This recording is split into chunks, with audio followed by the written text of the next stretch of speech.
Hello नमस्कार, कैसे हैं आप सब। निर्मला सीतारमण जो कि हमारे वित्त मंत्री है, उन्होंने 1 फरवरी को अपना बजट प्रस्तुत कर दिया है।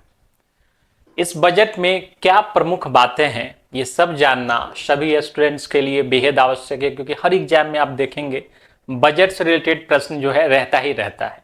इसलिए बजट काफ़ी इम्पोर्टेंट होता है। तो इस क्लास में हम लोग बजट से संबंधित जितने भी प्रश्न पूछे जा सकते हैं, क्या महत्वपूर्ण योजनाएं जो है इस बजट में घोषणा की गई है, उन सब पे जो है चर्चा करेंगे। ठीक है, छोटी छोटी बातों को भी आकलन करेंगे जहां से प्रश्न पूछे जा सकते हैं। ठीक है, तो सबसे पहले जो बात करते हैं, जो सबसे पहला जो विषय आया था वो था वित्त मंत्री निर्मला सीतारमण ने जो साड़ी पहनी थी उस पे जो चित्रकारी है उससे भी प्रश्न आ सकता है। वो चित्रकारी मिथिला पेंटिंग का है। आप जानते हैं मिथिला पेंटिंग को मधुबनी पेंटिंग के नाम से भी जाना जाता है इसको। और इसमें कचनी स्टाइल का जो है प्रयोग, इसमें लकीर वगैरह ज्यादा रहता है इस तरह के पेंटिंग्स में। ठीक है, इनको ये सारी जो है वहाँ की पद्म अवार्ड जो विनर है मधुबनी की दुलारी देवी, इन्होंने जो है दिया था वित्त मंत्री निर्मला सीतारमण को। और इन्होंने ये साड़ी पहना था बजट वाले दिन। तो ये सिंपली एक मैसेज कन्वे करने का प्रयास किया गया कि ये जो बजट है इसमें बिहार को विशेष ध्यान रखा गया है। तो आखिर बिहार के लिए कौन कौन सी योजनाएं हैं और इसके साथ ही ओवरऑल क्या ये चीजें हैं, उन सब के बारे में देखते हैं। तो पहला तो समझ लिए कि मधुबनी पेंटिंग दुलारी देवी के द्वारा जो गिफ्ट किया हुआ साड़ी था, उन्होंने इसको पहना हुआ था। दूसरा कि बजट शब्द का उल्लेख जो है हमारे संविधान में नहीं मिलता है। ठीक, बजट जैसा कोई शब्द नहीं है। हाँ, बजट के स्थान पे लिखा हुआ है एनुअल फाइनेंशियल स्टेटमेंट। ठीक है, वार्षिक वित्तीय विवरण। जैसे आप जो है घर में कहते हैं कि घर का बजट नहीं है या मेरा बजट नहीं है, मतलब क्या, बजट कहने का मतलब क्या, आपकी जो आमदनी है और आपका जो एक्सपेंस है, दोनों का एक समुच्चय, एक स्टेटमेंट। ठीक है, उसको हम लोग बजट कहते हैं। ठीक है, तो एनुअल फाइनेंस स्टेटमेंट का भी मतलब उससे सेम वैसा ही हुआ। एक वर्ष का जो आपका फाइनेंशियल चीज है, फाइनेंशियल जो स्टेटमेंट है, वो भी बजट ही माना जाता है। ठीक है, तो एनुअल फाइनेंशियल स्टेटमेंट के लिए आर्टिकल 112 में जो है इसका जिक्र किया गया है, एनुअल फाइनेंशियल स्टेटमेंट का। ठीक है, जो वित्त मंत्री होती है वो प्रस्तुत करती है। अब आता है कि सबसे ज्यादा बार किन्होंने जो है बजट प्रस्तुत किया था। तो सबसे ज्यादा बार बजट प्रस्तुत करने का रिकॉर्ड जो है मोरारजी देसाई के पास है। ठीक है, इन्होंने 10 बार जो है बजट प्रस्तुत किया था और निर्मला सीतारमण जी का ये 8वां बार था। ठीक है, 8वां बार जो है उन्होंने 2025 में ये बजट प्रस्तुत किया है। इनसे जो ज्यादा है वो अभी पी चिदम्बरम जी का है, इन्होंने 9 बार जो है बजट प्रस्तुत किया। तो अगर नेक्स्ट टाइम भी अगर ये कर पाई, अगर वर्तमान में सरकार में अगर ये वित्त मंत्री अगले साल तक रह पाए, तो निश्चित है कि ये रिकॉर्ड्स जो है कंप्लीट कर लेंगे और आने वाले समय में हो सकता है कि मोरारजी देसाई का भी जो है रिकॉर्ड्स तोड़ दे। तो पहला याद रखिएगा, ये इन्होंने जो साड़ी पहनी थी उस पे मधुबनी कला या मिथिला पेंटिंग बना हुआ था। इनको वो साड़ी दुलारी देवी द्वारा दिया गया था जो पद्म अवार्ड विनर है, इसलिए भी काफी इंपॉर्टेंट हो जाता है। तीसरा, 112 में एनुअल फाइनेंशियल स्टेटमेंट का जिक्र दिया गया है, ये याद रखिएगा। बजट शब्द का उल्लेख हमारे संविधान में नहीं मिलता है। चौथा, सबसे अधिक बार बजट जो है मोरारजी देसाई ने प्रस्तुत किया है। और यदि ये आ गया कि वित्त मंत्री निर्मला सीतारमण का ये कौन सा बार बजट था, तो ये 8वीं बार का बजट था। इन्होंने 8वीं बार ये बजट प्रस्तुत किया है। ठीक है, चलिए आगे बढ़ते हैं हम लोग। ठीक है, तो इसमें जो मेन चीजें कही गई है कि भारत को विकसित भारत बनना है, डेवलप्ड नेशन बनना है। ठीक है, प्रधानमंत्री जी ने कई मंचों पे जो है इसका उल्लेख किया है कि हम सबको 2047 तक जो है, जब हमारे आजादी के 100 साल पूरे होंगे, उस टाइम तक हम लोग को एक विकसित भारत बनना है। ठीक है, विकसित भारत, विकसित जैसे अमेरिका है उससे कहीं ज्यादा विकसित बनना है। और विकसित भारत बनने के लिए जो है क्या करना है, तो यहाँ पे जो बिजनेस है, एग्रीकल्चर है, उस सब को उठाना है, रूरल इकोनॉमी है, इस सब को उठाना है। ठीक है, और मैं दोबारा से यहाँ पे एक बात जोड़ना चाहूंगा, हम लोग को दोबारा से विकसित बनना है। ऐसा नहीं कि भारत जो है बहुत पिछड़ा हुआ था, कभी विकसित हुआ ही नहीं। भारत में जानते हैं बाहर की कई शक्तियां आई जिन्होंने भारत को लूटा, भारत को बर्बाद किया और आज जो भारत फिर से अपने उत्थान की ओर अग्रसर है। ठीक है, तो ये जो उत्थान की ओर अग्रसर होने का रास्ता है, तो हमारा लक्ष्य क्या है? विकसित भारत। ठीक है, गाइडिंग स्पिरिट क्या है? इंक्लूसिविटी यानी समावेशी, यानी सबका साथ सबका विकास। ठीक है, और जो ये फ्यूल क्या है, वो ईंधन क्या है जिसके बल पे हमारा ये जो गाड़ी चलेगा, विकसित भारत का जो है गाड़ी चलेगा अपने विकसित भारत लक्ष्य की ओर, उसका फ्यूल क्या है? रिफॉर्म्स, सुधार। जो भी गलत चीजें हैं, जो भी लोगों के हित में होनी चाहिए, उन सबको जो है जो लोगों के हित में नहीं है उन सबको सुधार किया जाएगा और लोगों के हित में किया जाएगा। चाहे वो संविधान का प्रॉब्लम हो, चाहे वो फाइनेंशियल प्रॉब्लम हो, चाहे वो इंडस्ट्री का प्रॉब्लम हो, चाहे वो एग्रीकल्चर का प्रॉब्लम हो। ठीक है, तो उन सब चीजों पे काम किया जाएगा। 4 चीजें बताई गई हैं, जिन 4 चीजों पे सरकार को काम करना है। और आप समझ लीजिए कि विकसित भारत तक पहुंचने की जो गाड़ी है उसके ये 4 पहिए हैं। तो ये 4 पहिए कौन है? पहला एग्रीकल्चर। ठीक है, कृषि। सबके बारे में अलग अलग से हम लोग पढ़ेंगे क्या क्या योजना है। तो इस गाड़ी का जो पहला चक्का है वो एग्रीकल्चर है। दूसरा चक्का क्या है? एमएसएमई, माइक्रो स्मॉल और मीडियम इंटरप्राइज है। जितने भी छोटे छोटे उद्योग धंधे हैं सब एमएसएमई। ठीक है, इसका भी क्या कैटेगराइजेशन होता है इन सबको देखेंगे। इन्वेस्टमेंट, इन्वेस्टमेंट मतलब कहाँ पे बांध बनाना है, कहाँ पे ये रेलवे को ये करना है, एक्सपेंड करना है, कहाँ पे एयरपोर्ट बनाना है, मतलब इंफ्रास्ट्रक्चर को कैसे बढ़ाना है, उसमें इन्वेस्टमेंट। और चौथा है एक्सपोर्ट्स। जिस तरह से प्राचीन काल में हमारा एक्सपोर्ट चलता था, उसी हिसाब से आज के टाइम में भी जो है हम लोग उस राह पे अग्रसर हो और पूरी दुनिया को एक्सपोर्ट करें। भारत की कार्यशीलता को, भारत की तकनीक को, भारत के कारीगरी को पूरे दुनिया को दिखाएं कि भारत में कितना पोटेंशियल है। तो ये 4 पहिए हैं उस गाड़ी का, जो जाएगा कहां तक? विकसित भारत का, विकसित भारत तक। और फ्यूल क्या है? रिफॉर्म यानी सुधार। गाइडिंग स्पिरिट क्या है? इंक्लूसिविटी। एक एक छोटे से छोटे बात को जो है आप दिमाग में रखिएगा और इसका नोट्स बनाइएगा, क्योंकि एग्जाम में बजट काफी इंपॉर्टेंट है। इकोनॉमी का एक मेजर पोर्शन, यदि आप बजट और इकोनॉमी सर्वे को आप ध्यान से देखेंगे, ध्यान से पढ़ लेते हैं, तो आपका 50% इकोनॉमिक्स खत्म हो जाता है। ठीक है, थोड़ी बहुत इकोनॉमिक्स की बेसिक अंडरस्टैंडिंग रहनी चाहिए, इसलिए बजट को काफी ध्यान से देखिए, इस पर डायरेक्टली प्रश्न आएगा आपका। ठीक है, और क्लास के बाद जो है इसका जो पीडीएफ होगा वो आपको इसके टेलीग्राम चैनल पे मिल जाएगा। जो टेलीग्राम चैनल नहीं यूज कर रहे हैं, दृष्टिकोण इसका नहीं जुड़े हुए हैं, वो निश्चित जा करके टेलीग्राम चैनल जुड़ जाइए। वहाँ पे कई सारे जो है स्टडी मटेरियल आपको प्रोवाइड किए जाते हैं, कई सारे लेक्चर्स के जो है आपको वहाँ पे वीडियोज मिल जाते हैं। तो आप निश्चित रूप से वहाँ पे जा करके ज्वाइन कीजिए। ठीक है, डिस्क्रिप्शन में इसका लिंक भी दे दिया गया है। ठीक है, चलिए आगे देखते हैं हम लोग। अगला क्या है? तो पहला बात करेंगे हम लोग ये इसके लिए, एग्रीकल्चर के लिए। ठीक है, विकसित भारत कहने का मतलब क्या है? विकसित भारत में क्या सब चीजें आती है? ठीक है, तो पहला जीरो पॉवर्टी, यानी कोई भी गरीब ना रहे। 100% गुड्स क्वालिटी स्कूल एजुकेशन, यानी स्कूल में 100% क्वालिटी एजुकेशन हो। Access to high quality affordable and comprehensive health care, ऐसी स्वास्थ्य चिकित्सा व्यवस्था हो जो सबके लिए अफोर्डेबल हो और वो इंटरनेशनल क्वालिटी का हो, हाई क्वालिटी का हो। 100% skilled labour with meaning of employment, meaningful employment.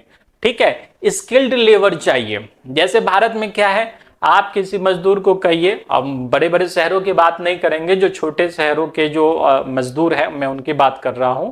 अगर आप छोटे से मजदूर को कहेंगे कि आपको जो है ये जन का काम करना या पेंटिंग का काम करना है, वो रेडी हो जाएगा। आप कहेंगे उसको घर बनाने का काम करना है, वो रेडी हो जाएगा, मतलब मल्टीपर्पस रेडी हो जाएगा।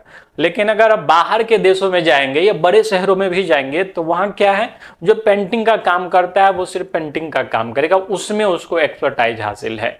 जो रियल एस्टेट का वर्क कर रहा है, यानी घर बनाने का वर्क कर रहा है, वो सिर्फ उसमें काम करेगा। जो बढ़ई का काम कर रहा है वो सिर्फ उसमें काम करेगा, वो उसमें एक्सपर्टाइज उसको हासिल है। ठीक है, तो इस तरह से जो स्किल्ड लेबर है, जिसके पास कुशलता है उस काम को लेकर के, वैसे लोगों को तैयार करना, 100% स्किल्ड लेबर। ठीक है, और मीनिंगफुल एम्प्लॉयमेंट, यानी अगर कहीं पे आईटी जॉब्स है, कंप्यूटर से रिलेटेड जॉब्स है, तो हमको कंप्यूटर वाला बंदा खोजना ना पड़े बाहर से, वो तैयार है, ठीक है, काम करने के लिए। तो इतना स्किल्ड हमको करना है। 70% वुमेन इन इकोनॉमिक एक्टिविटीज, 70% महिलाएं जो है आर्थिक कार्यक्रम से जुड़े, आर्थिक क्रियाओं से जुड़े, ठीक है। Farmer making our country the food basket of the world, हमारे देश के फार्मर इतने सशक्त हो कि वो जो है भारत को फूड बास्केट ऑफ वर्ल्ड बनाए, पूरी दुनिया को भोजन प्रदान करने में सक्षम बनाए।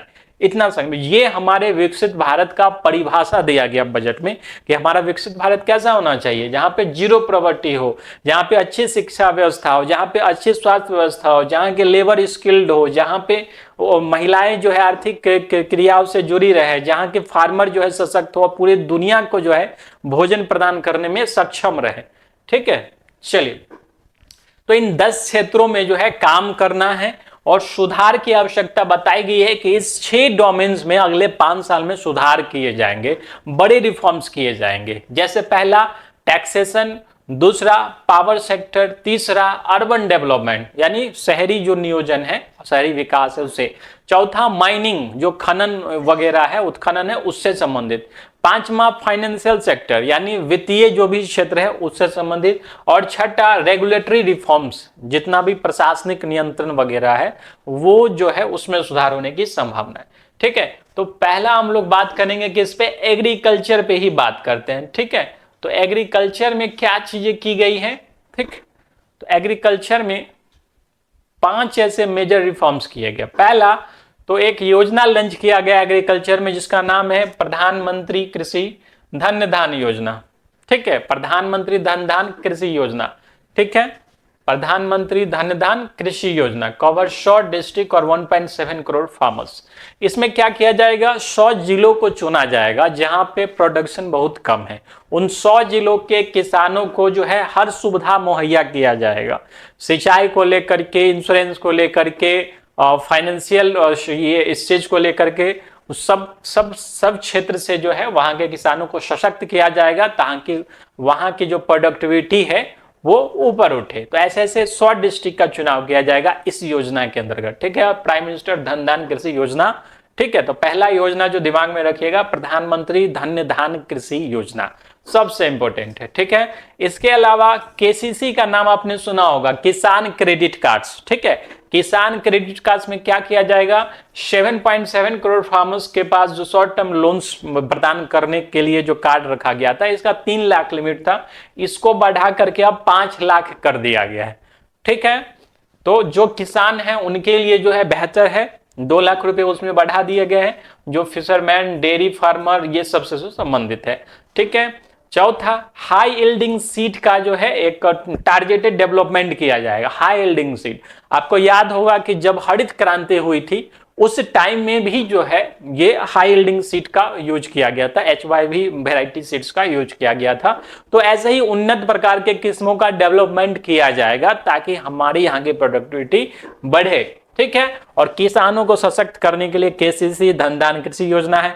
कॉटन प्रोडक्टिविटी को भी टारगेट किया जाएगा, 5 साल का जो है मिशन लिया जाएगा और कॉटन के क्षेत्र में भी नई क्रांति की शुरुआत होगी, ठीक है। और बिहार के लिए जो है एक स्पेशल चीज आया है एग्रीकल्चर में, वो है मखाना बोर्ड, ठीक है। कई दिनों से ये डिमांड थी क्योंकि बिहार का क्षेत्र मखाना का काफी ज्यादा उत्पादन करता है, ऑलमोस्ट 90%। तो यहां पे क्या किया जाएगा, मखाना बोर्ड का गठन किया जाएगा, ठीक है। मखाना बोर्ड क्या करेगा, तो किसानों को ट्रेनिंग भी देगा, स्किल भी देगा, फाइनेंस भी देगा, प्रोडक्ट कैसे तैयार करना है, कैसे एक्सपोर्ट करना है, उस सबकी ट्रेनिंग देगा, पैकेजिंग से संबंधित और भी जितनी चीजें आती हैं उसका प्राइस रेम्यूनरेशन, ये सब कुछ जो है मखाना बोर्ड के द्वारा जो है ये तैयार किया जाएगा। तो बिहार के किसानों के लिए जो है बेहतर चीज है, अगर वो मखाना तैयार कर रहे हैं, मखाने की खेती कर रहे हैं, ठीक है, तो वहां पे जो है एक नियंत्रण बोर्ड बैठेगा जो उससे रिलेटेड जितनी भी समस्याएं होगी उसको खत्म करेगा। तो ये 5 चीजें जो है एग्रीकल्चर फील्ड में की गई है। इसके अलावा क्या क्या है, इसके अलावा देखते हैं हम लोग,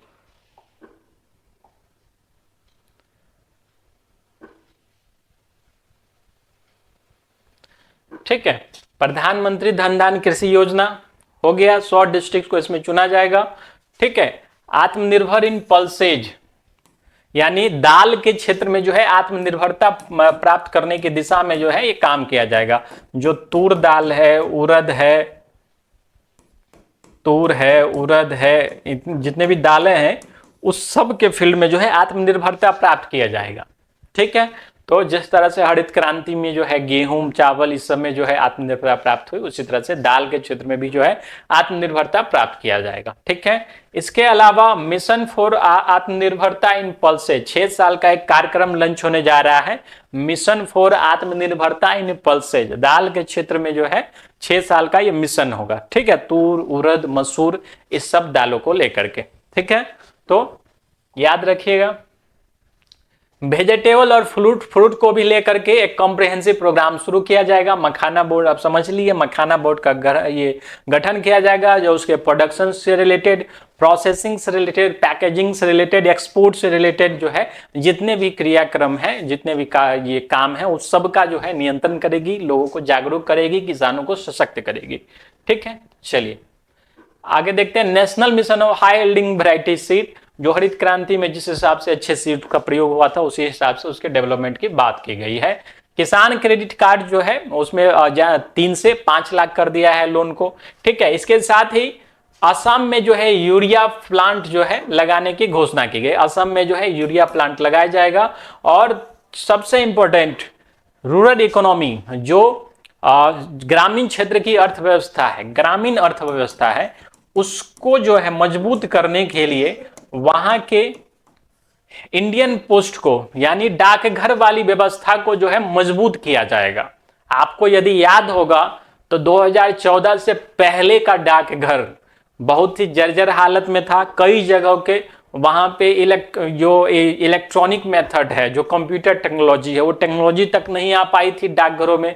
लोग डाकघरों में खाता नहीं खुलवाना चाहते थे, एक ओल्ड मॉडल चीज मानते थे। लेकिन आज के समय इस बजट से पहले तक की अगर हम बात करें तो भी काफी हाईटेक है, एक बैंक की तरह जो है एक ये काम करती है। ठीक है, उसको बैंकिंग लाइसेंस भी मिला हुआ है और काफी लोग जो है अब उधर की तरफ पोस्ट पेमेंट की तरफ जो है काफी रुझान हुआ है लोगों का। ठीक है, तो जो पोस्ट ऑफिस की जो दशा थी वो पिछले 10 साल में काफी सुधरी है। ठीक है, और उसी इंडियन पोस्ट को जो है फिर से एक बार और ऊंचाइयों तक ले जाने का ये घोषणा किया गया है, ताकि ग्रामीण क्षेत्र की अर्थव्यवस्था जो है मजबूत है और उसका जो प्रमुख धुरी बनेगा वो इंडियन पोस्ट ही होगा। ठीक है, डाकघर वाली व्यवस्था ही होगी, क्योंकि उसका रीच जो है ग्रामीण क्षेत्र में सबसे ज्यादा है। ठीक है, चलिए अगला देखते हैं। दूसरा चक्का, पहला चक्का तो मैं बताया था एग्रीकल्चर है, दूसरा चक्का है इसका एमएसएमई, माइक्रो स्मॉल और मीडियम इंटरप्राइजेज।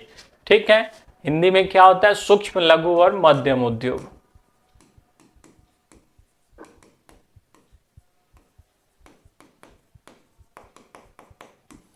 ठीक है, माइक्रो स्मॉल और मीडियम इंटरप्राइजेज।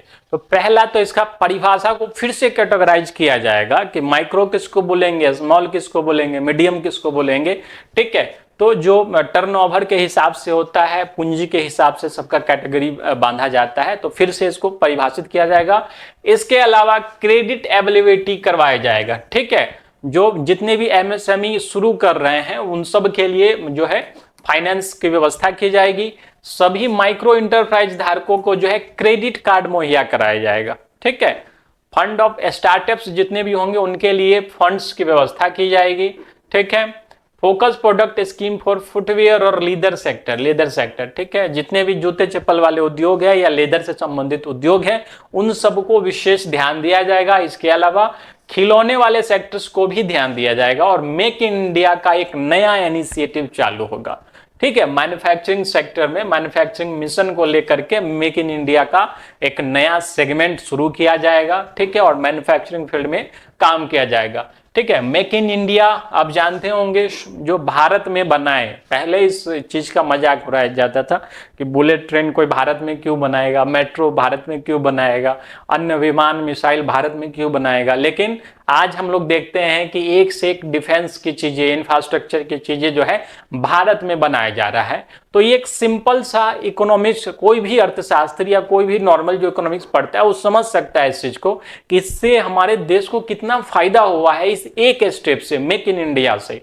ठीक है, अगर किसी देश में मान लेते हैं कि चाइना की कोई कंपनी रेडी हो जाए, आज इलॉन मस्क भारत नहीं आ पा रहे हैं, उसका मेन रीजन है कि भारत सरकार ने क्लियरली कहा है कि भारत में बनाइए और भारत में बेचिए। ऐसा नहीं चलेगा कि आप जो है चाइना में बना के भारत में बेचेंगे। अगर मान लेते हैं कि उसकी कार कंपनी या कोई भी कंपनी बाहर की अगर वो भारत में आती है, भारत में बनाती है, तो पहला तो यहाँ के लोगों को रोजगार मिलेगा, दूसरा यहाँ के लोगों को टेक्नोलॉजी मिलेगा, तीसरा यहाँ के लोगों को वो चीजें सस्ती मिलेंगी, ठीक है, और इन्वेस्टमेंट यहाँ पे बढ़ेगा, ठीक है, उससे देश का चौतरफा विकास होगा इस एक स्टेप से, ठीक है। पता नहीं इतने दिनों से लोग क्यों नहीं इस छोटे कॉन्सेप्ट को समझ पाए थे, और जो 10 साल में जो है धड़ल्ले से इस पे काम चल रहा है, ठीक है। इसके अलावा clean tech manufacturing, clean tech manufacturing क्या है, तो जितने भी क्लीन एनर्जी से संबंधित टेक्नोलॉजी है उसको बनाने पे जो है विशेष ध्यान दिया जाएगा, ठीक है। जो भी ईवीज वगैरह इलेक्ट्रॉनिक व्हीकल्स हैं या और भी टेक्नोलॉजी है जो क्लीन एनर्जी को प्रमोट करती हैं, उन सब चीजों के बनाने पे विशेष ध्यान दिया जाएगा, ठीक है। ये दूसरा चक्का है इस विकसित भारत के कॉन्सेप्ट का, ठीक है। अब क्या है, तो एग्रीकल्चर हो गया, बिजनेसमैन हो गया, छोटे छोटे उद्योग धंधे हो गए। अब युवाओं के लिए क्या है, गरीबों के लिए क्या है, जो महिलाओं के लिए उनके लिए क्या योजनाएं हैं, ठीक है। तो उसके लिए भी कई सारी योजनाएं जो है शुरू की गई है। जैसे हम लोग देखें तो पहला है सक्षम आंगनवाड़ी और पोषण 2.0 अभियान, ठीक है। आंगनवाड़ी का कार्यक्रम और पोषण का कार्यक्रम जो है इसको एक्सटेंड किया जाएगा, 2.0 शुरू किया जाएगा पोषण को। पोषण में 3 सेगमेंट पे काम किया जाता है। पहला जो महिलाएं हैं, ठीक है, दूसरा जो प्रेग्नेंट लेडीज है, और तीसरा जो बच्चियां हैं, ठीक है। तीनों पे जो है पोषण अभियान के तहत, आंगनवाड़ी अभियान के तहत जो है उनके भोजन इत्यादि पे जो है विशेष ध्यान दिया जाता है, ठीक है। उनको टारगेट करके ये कार्यक्रम जो है चलाया जाता है। अटल टिंकरिंग लैब्स, ये क्या है, तो इसमें जो है जितना भी इनोवेशन है, कोई अगर कुछ चीज को बनाना चाहता है, स्कूल का कोई बच्चा है या बाहर का है, कुछ नया इनोवेट करना चाहता है, इसके लिए जो है अटल टिंकरिंग लैब्स का जो है पहले ही स्थापना हो चुकी है, अब इसको और बढ़ाया जाने वाला है। Broadband connectivity to government secondary school and PSC, ठीक है। जितने भी सरकारी स्कूल है सब में ब्रॉडबैंड कनेक्टिविटी होगी। जितने भी प्राइमरी हेल्थ केयर सेंटर्स हैं ग्रामीण इलाकों में, उस सब जगह जो है ब्रॉडबैंड कनेक्टिविटी होगी। भारतीय भाषा पुस्तक स्कीम, जितने भी पुस्तक है उसको भारतीय भाषा में कन्वर्ट करने के लिए विशेष मिशन आयोजित किया जाएगा। आईआईटी और मेडिकल एजुकेशन को जो है बढ़ाया जाएगा। आईआईटी में सीट्स बढ़ाई जाएंगी, मेडिकल एजुकेशन में भी जो है सीट्स जो है बढ़ाई जाएंगी। ऑलमोस्ट जो है 10 साल में, पिछले 10 साल में, यानी कि 2014 तक जितनी सीटें थी, पिछले 10 साल में क्या हो गई है, वो लगभग दोगुना हो चुकी है, ठीक है। आईआईटी और मेडिकल दोनों की बात कर रहा हूं। आईआईटी में भी सीट्स जो है लगभग दोगुना हो चुकी है, ठीक है। लगभग 65,000 सीट्स थी, अब जो है 1,30,000 के आसपास हो चुकी है। और मेडिकल में भी 2014 में जितने सीटें थी आज जो है उसी डबल हो चुके हैं। अब उन सीटों को भी जो है बढ़ाए जाने की बात की जा रही है, ठीक है। चलिए अगला है day care cancer centre in all district hospital. जितना भी डिस्ट्रिक्ट हॉस्पिटल है सब में डे केयर कैंसर सेंटर्स की स्थापना की जाएगी, ठीक है। पीएम स्वनिधि योजना, अब स्ट्रीट वेंडर्स का जो योजना चलाया गया था, स्ट्रीट वेंडर्स आत्मनिर्भर निधि, ठीक है। इसमें क्या था, 10,000 था, ठीक है। अब इसको एक्सटेंड करके 30,000 कर दिया गया है। ये लोन जो दिया जा रहा था पीएम स्वनिधि के अंतर्गत स्ट्रीट वेंडर्स के लिए, जितने भी ठेला वगैरह लगाते हैं, रेहड़ी पटरी वाले हैं, उन सब के लिए जो है स्कीम लाया गया था। और उनको अब जो है इस योजना के अंतर्गत 30,000 का लोन्स दिया जा रहा है, ठीक है। Social security scheme for welfare of online platform worker, ठीक है। तो ऑनलाइन प्लेटफॉर्म वर्किंग का जो है एक नया कल्चर अभी के टाइम में आया है। सिर्फ भारत में नहीं, पूरी दुनिया में ये कॉन्सेप्ट जो है चल रहा है अभी के टाइम में। तो जैसे आप जोमेटो वगैरह से जो खाना ऑर्डर करते हैं, तो बीच में एक तीसरा बंदा रहता है जोमेटो और ग्राहक के बीच में, जो जोमेटो से या उससे एफिलिएटेड होटल से जो है खाना लेकर के कस्टमर तक पहुंचाता है, ठीक है। और इजी में वो ज्वाइन भी हो जाता है। तो ऐसे ही नए सारे कुरियर्स वगैरह हैं, या फ्लिपकार्ट है, अमेजन है, बहुत सारी कंपनियां हैं जिसमें ये थर्ड पार्टी इन्वॉल्व रहता है। इन वर्कर, इन लोगों को जो कहते हैं, इनको कहते हैं गीग वर्कर्स।